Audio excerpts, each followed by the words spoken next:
C'est pour moi aujourd'hui un honneur d'accueillir Sir Julian King, notre commissaire européen chargé de la sécurité au plan de toute l'Union européenne.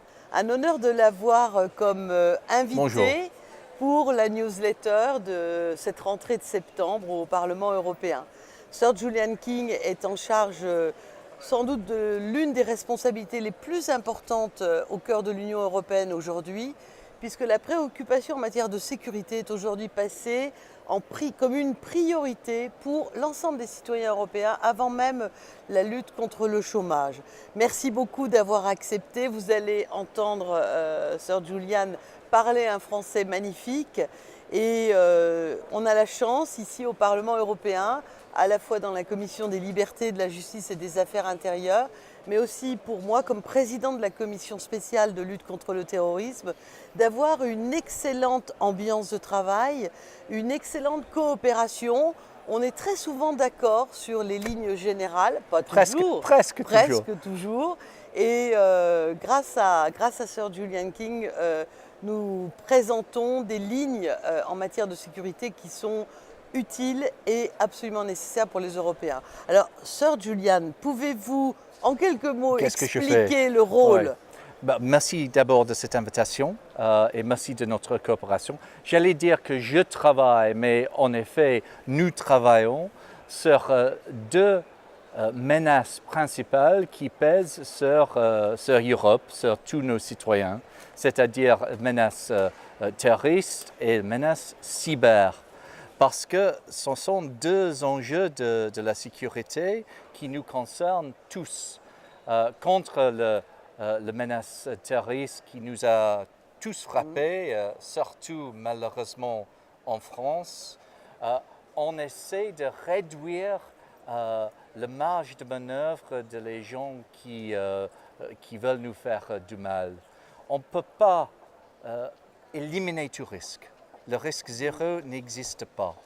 Mais on peut rendre l'accès aux armes, aux explosifs, au financement, mouvement plus difficile pour que ce soit beaucoup plus difficile de monter les attaques que nous avons vues. Et c'est ça que nous faisons, travaillons ensemble.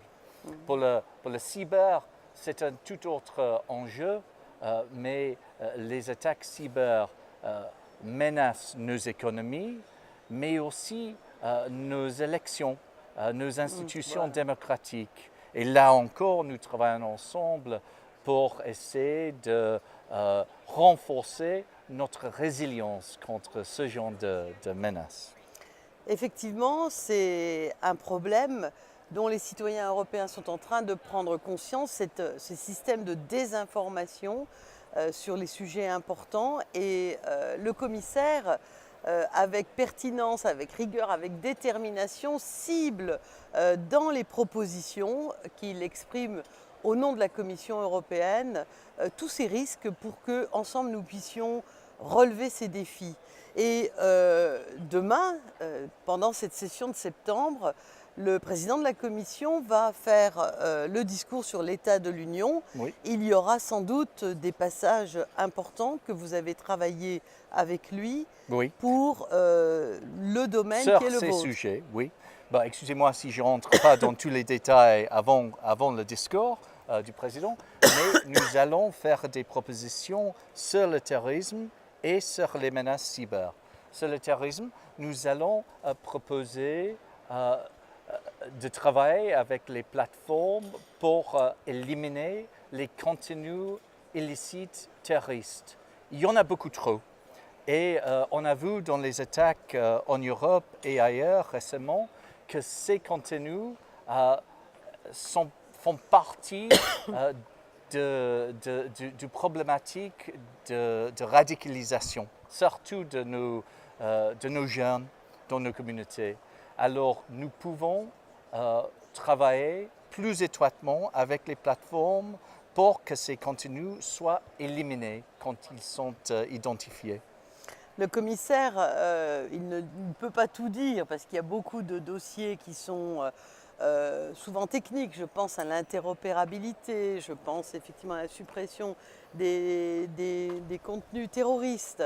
Mais le commissaire a aussi cette très forte volonté de travailler public-privé, de façon à ce qu'on ait un spectre large pour répondre de la manière la plus pertinente aux défis. Et ça aussi c'est très important et ce n'est pas toujours dans la culture. Souvent on travaille en silo, or là il faut travailler ensemble. Absolument, il faut travailler ensemble tous les États membres Voilà. parce que ces menaces pèsent sur nous tous. Il faut travailler aussi entre public et privé. Justement, on va sortir les propositions pour renforcer la sécurité de nos élections. Et là, pour renforcer la sécurité des données des électeurs, pour combattre les attaques cyber et pour combattre les fausses informations, il faut travailler, autorité publique, avec les plateformes et les acteurs privés. Et qui sont dans le monde entier. Merci beaucoup, monsieur le commissaire. Merci beaucoup. Vous avez entendu son français magnifique. Il est francophile. On a de la chance d'avoir un commissaire aussi actif et déterminé. Merci beaucoup. Vous pourrez retrouver les détails et les indications aussi des textes que monsieur le commissaire vient d'évoquer dans la newsletter pour retrouver le contenu de ce qui a été évoqué aujourd'hui. Merci beaucoup d'avoir été mon invité d'honneur de rentrée pour cette session de septembre. Dernier commissaire britannique, mais j'espère pas le dernier commissaire qui travaille sur ces questions parce que ces questions resteront malheureusement avec nous. Absolument. Donc le commissaire étant britannique, je lui ai suggéré de changer de nationalité. Il va y réfléchir peut-être. Merci beaucoup. Merci. Merci, monsieur le commissaire. Merci beaucoup.